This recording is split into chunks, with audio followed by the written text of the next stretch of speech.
విజయదశమి సందర్భంగా నెల్లూరులోని శ్రీ రాజరాజేశ్వరి అమ్మవారి దేవాలయం భక్తులతో కిటకిటలాడుతుంది. తెల్లవారుజాము నుండే భక్తులు ఆలయాలకు చేరుకుని అమ్మవారికి ప్రత్యేక పూజలు చేసి మొక్కులు చెల్లించుకుంటున్నారు. విజయదశమి దేవి శరన్నవరాత్రుల సందర్భంగా 9 రోజుల పాటు భవానీ దీక్షను చేపట్టిన భక్తులు అమ్మవారి దేవాలయానికి భారీగా చేరుకుని తమ దీక్షను విరమిస్తున్నారు. ఇక నెల్లూరు నగరంలోని అయ్యప్ప గుడి వద్ద నుండి ఇడుముడి ధరించి కాలినడకన ర్యాలీగా శ్రీ రాజరాజేశ్వరి అమ్మవారి గుడికి వచ్చి అక్కడ సాంప్రదాయ పద్ధతిలో ఇరుముడి చెల్లించి భవానీ దీక్ష విరమిస్తున్నారు. దేవాలయం మొత్తం జై భవానీ నామస్మరణతో మారుమోగుతుంది. ఇక ఇదే అంశంపై మరింత సమాచారాన్ని శ్రీ రాజరాజేశ్వరి టెంపుల్ నుంచి మా ప్రతినిధి అందిస్తారు. అలాగే అక్కడ భక్తుల రద్దీ ఎలా ఉంది, క్యూ లైన్లో మరింత దాని మీద సమాచారం అందిస్తాడు. చెప్పండి సాగర్.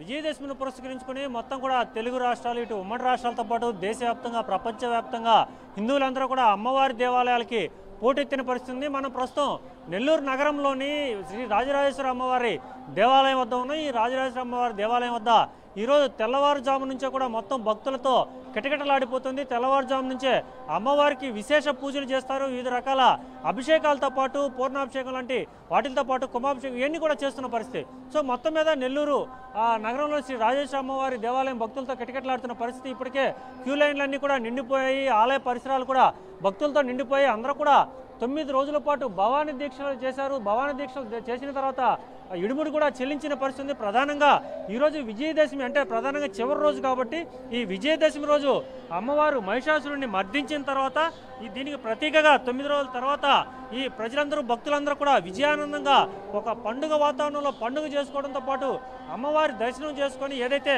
తాము కోరిన కోరికలన్నీ కూడా తీరాలని చెప్పి భక్తులకి అందరూ కూడా కోరిన కోరికలన్నీ కూడా తీరాలని చెప్పి మొక్కులు చెల్లించుకున్న పరిస్థితి. సో విజయదశమి యొక్క ముఖ్యంగా కూడా మంచి అంటే చెడు పైన మంచి సాధించిన విజయానికి ప్రతీకగానే ఈ విజయదశమిని జరుపుకుంటున్నారు.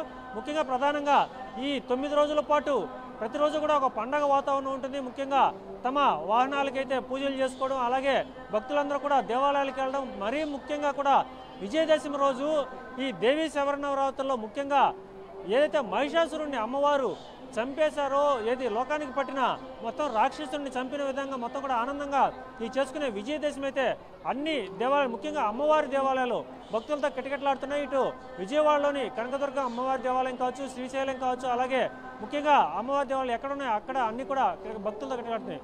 ప్రధానంగా మనం ఇప్పుడు చూస్తున్న విజువల్స్లో కూడా చెప్పడమ్మా, విజయదశమి ఏ విధంగా జరుపుకుంటారు? విజయదశమి యొక్క స్పెషల్ చెప్పండి. బ్రహ్మాండంగా జరుపుకున్నాం.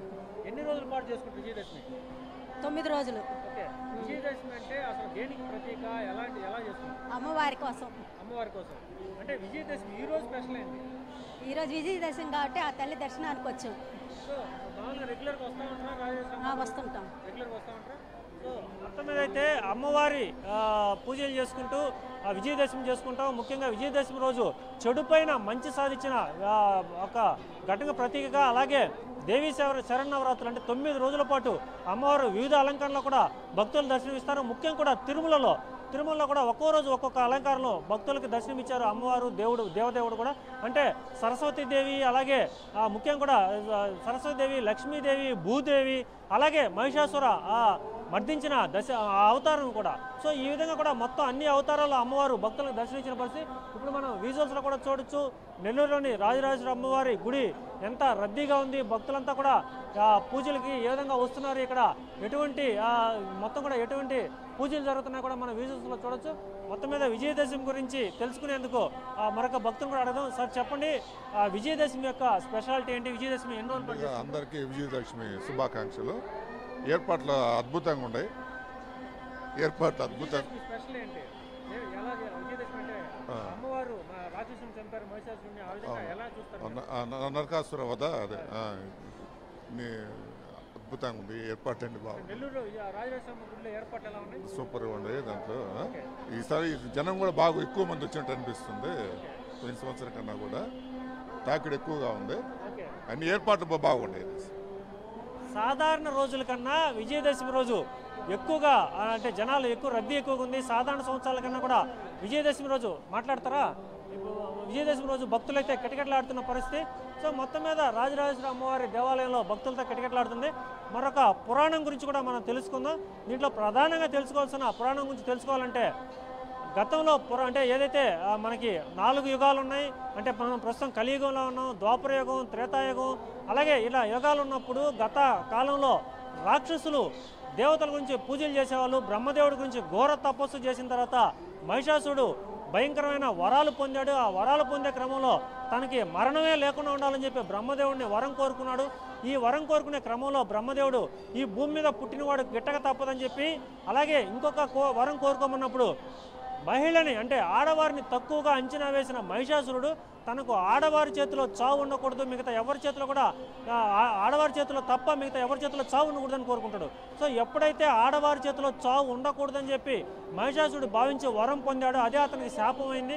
ఇట్లా త్రిమూర్తులు కూడా దీనికి అందరూ కూడా మహిషాసురుడితో యుద్ధం చేసి గెలవలేకపోయారు. ఇలాంటి క్రమంలో ఇప్పుడు మరొక భక్తులతో కూడా మనం మాట్లాడే ప్రయత్నం చేద్దాం.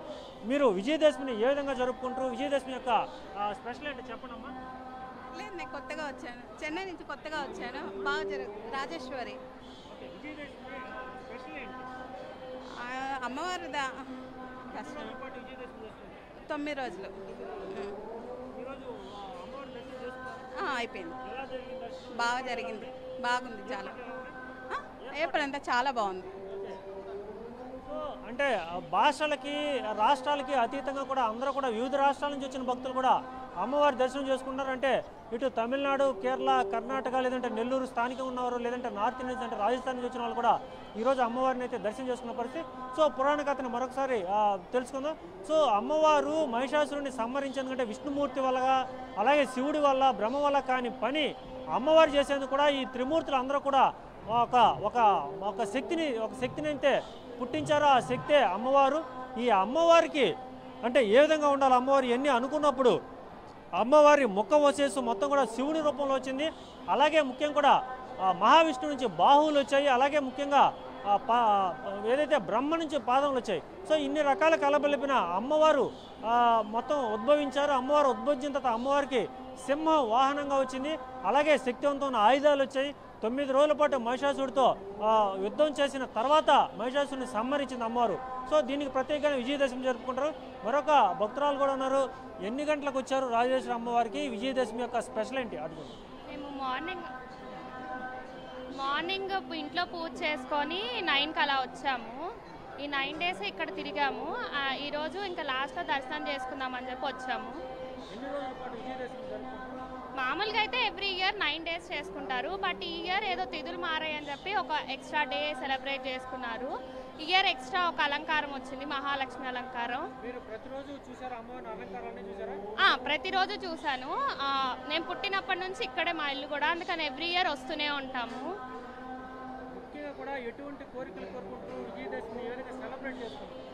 విజయదశమి అంటే బేసిక్గా అయితే మనకి పవర్ ఇవ్వాలి. ఏమైనా సరే మనం కోరుకోవడం కన్నా సరే మనకు ఆ పవర్, దాన్ని చేసే పవర్ ఇమ్మని కోరుకోవడమే బెస్ట్ అని చెప్పి నేను ఫీల్ అవుతాను.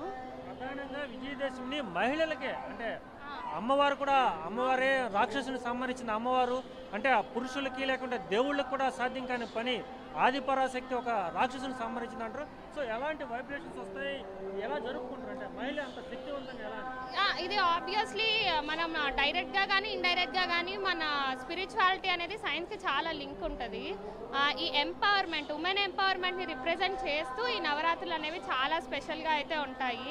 అండ్ ఎస్పెషల్లీ ఒక మహిళ 9 అలంకారాలు అనేది డిఫరెంట్ టైప్స్గా ఎలా అయినా సరే తను అనుకుంటే నార్మల్ ఒక సాదాసీదా అమ్మాయిలా అయినా ఉండొచ్చు, లేకపోతే మహాశక్తిగా అయినా మారొచ్చు అనడానికి ఒక రిప్రజెంటేషనే ఈ నవరాత్రులు అని చెప్పి మేము గట్టిగా బిలీవ్ చేస్తాము. సో ప్రధానంగా మీరు new generation we're in 2025 is totally like అంతా యంత్రాలు లేదంటే technology where all talking about only AI, artificial intelligence. ఈ కాలంలో కూడా అమ్మవారిని ఏ విధంగా బిలీవ్ చేస్తారు? అసలు ఈ స్పిరిచువాలిటీ దీన్నంతా మీరు ఎలా నమ్ముతారు? యా వచ్చేటప్పటికి ఏంటంటే స్పిరిచువాలిటీ ఎప్పుడు సైన్స్కి లింక్ అయ్యే ఉంటుంది అనేది గట్టిగా నమ్ముతాను ఫర్ ష్యూర్. ఇప్పుడు మనం ఔరాస్ అంటారు, అవన్నీ చాలా అంటూ ఉంటారు డిఫరెంట్గా, అదంతా సైన్స్కి కూడా లింక్ అయ్యే ఉంటుంది. అండ్ దీన్ని ప్రూవ్ చేయడానికి ఆల్రెడీ రీసెర్చ్ అన్నీ జరుగుతూనే ఉన్నాయి. నాకైతే మాత్రం ఇలా టెంపుల్కి వచ్చి అలా ఉంటే ఈ వైబ్రేషన్స్ ఫ్రీక్వెన్సీస్ అంటారు, సో ప్రతి మంత్రానికి ఒక ఫ్రీక్వెన్సీ ఉన్నట్టు మెడిటేషన్లో కూడా ఆ ఫ్రీక్వెన్సీస్ కానీ ఇవన్నీ ఖచ్చితంగా లింక్ అయ్యి ఉంటాయి. సో దానివల్లే మనం ఎప్పుడైనా కానీ ఇలా స్పిరిచువల్ ప్లేసెస్కి వచ్చినప్పుడు ఇక్కడ ఉండే ఫ్రీక్వెన్సీస్ మన ఫ్రీక్వెన్సీస్కి కన్నా కొంచెం హై ఉండడం వల్ల వాటి మ్యాచ్ అయ్యే ఈ ప్రాసెస్లో మనకు కొంచెం పీస్ఫుల్గా అనిపించడం ఇలా అన్నీ జరుగుతుంటాయి అనేది నేను గట్టిగా బిలీవ్ చేస్తాను. ప్రధానంగా సనాతన ధర్మాన్ని కొందరు వ్యతిరేకిస్తున్నారు, హిందూ ధర్మాన్ని పట్ల చిన్న చూపు చూస్తున్నారు. మీరు యువతులు కాబట్టి ఎలా ముందుకు తీసుకెళ్తారు సనాతన ధర్మం లైక్ ఏదైనా సరే మన లెగసీ పాత పురాణాలు ఇటన్నిటిని? యా ఆబ్వియస్లీ నేను ఆల్రెడీ చెప్తున్నట్టు దేనికి కూడా మనము డైరెక్ట్గా ఆన్సర్ చెప్పడం కన్నా కానీ స్పిరిచువాలిటీకి సైన్స్కి చాలా లింక్ ఉంది. మనం ఆన్సర్ చెప్పేటప్పుడు స్పిరిచువాలిటీని సైన్స్ని కలిపి కనుక ఆన్సర్ ఇచ్చామంటే ఆబ్వియస్లీ మన సనాతన ధర్మం అయితే ఎక్కడా తీసిపోదు అనే దానికి బెస్ట్ ఎగ్జాంపుల్ అన్నమాట. అంటే ఈ కాలంలో రాకెట్ కాలం అనొచ్చు, లేదంటే యాంత్రీకరణ కాలం అనొచ్చు, లేకుంటే ఆర్టిఫిషియల్ ఇంటెలిజెన్స్ అనొచ్చు, ఇలాంటి తరుణంలో కూడా ఒక యువత ఒక అమ్మాయి చాలా చక్కగా చెప్పింది. అంటే భగవంతుడు ప్రతి దానికి కూడా శక్తి అంటే సైన్స్కి మన పురాణాలకి అంతా కూడా లింక్ అయి ఉంది, ప్రతి దానికి కూడా ఒక అర్థం ఉందని చెప్పే రీతిలో ఉంది. అలాగే ముఖ్యంగా సనాతన ధర్మం హిందూ ధర్మం కూడా ఎక్కడికి పోదని, సనాతన ధర్మం ఎప్పటికీ కూడా నిలిచి ఉంటుందని, ముఖ్యంగా హిందూ సాంప్రదాయంలో ఈ పండుగలు అనేటివి లేదంటే ఈ ఏదైతే మనం జరుపుకుంటూ ఉంటాం ఇవన్నీ కూడా చాలా ముఖ్యమైనటని, మరీ ముఖ్యంగా మహిళ అంటే ఎక్కడా కూడా తక్కువ లేదని, ఇట్లాంటి సమయాల్లో విజయదశమి లాంటి సమయాల్లో ఇలా గుడిలకు వచ్చినప్పుడు దర్శనం చేసుకున్నప్పుడు తెలియని ఒక పవర్ మనలో జనరేట్ అవుతుందని, కాబట్టి అందరూ కూడా ఎవరైనా హిందూ సంబంధించిన అందరూ కూడా ఇలాంటి సమయాల్లో గట్టిగా పూజల పురస్కారాలు చేసుకోవాలని చెప్పి ఈ కాలం వాళ్ళు కూడా నమ్ముతున్నారు. సో మరొకసారి పురాణంలోకి వెళ్దాం. మహిషాసురుని చంపేందుకు అమ్మవారు అవతారం. Right, thank you for the update Sagar.